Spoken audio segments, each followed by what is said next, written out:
দাদা দেখ, হাসপাতালের বাড়িটা কি সুন্দর দেখ। আমাদের বাড়িটা কিরকম ভাঙা পুরনো। আমাকেও ইচ্ছে করে এখানে এসে থাকতে। দূর পাগলি। বলো হরি বলো হরি বলো হরি বলো হরি বলো হরি বলো হরি বলো হরি।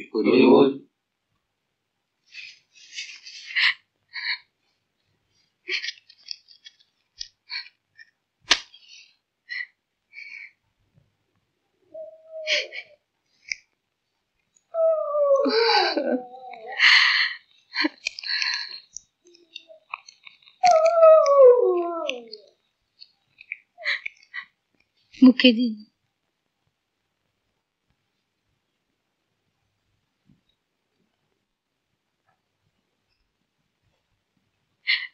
আগুনটার তাপ নিন।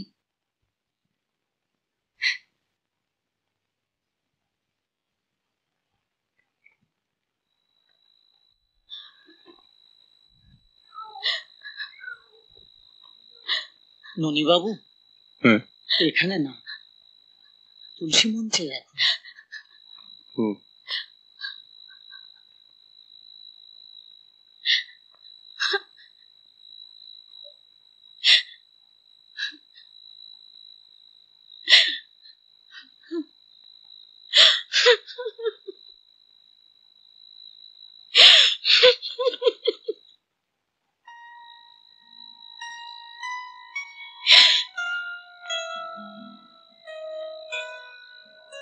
আচ্ছা দাদা,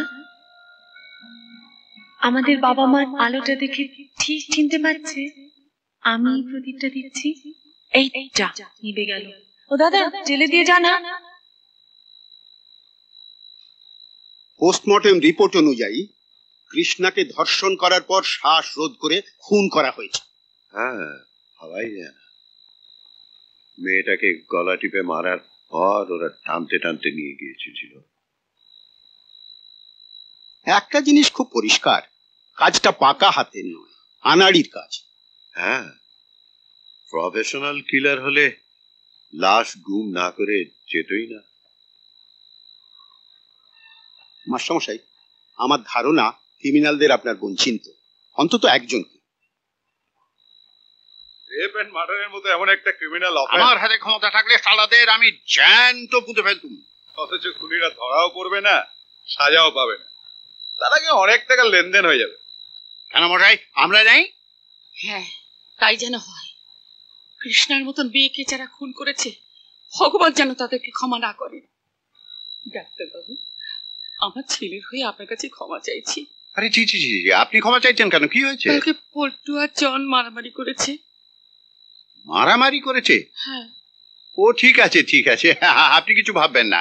আসি, নমস্কার, আসুন। হ্যাঁ চলুন।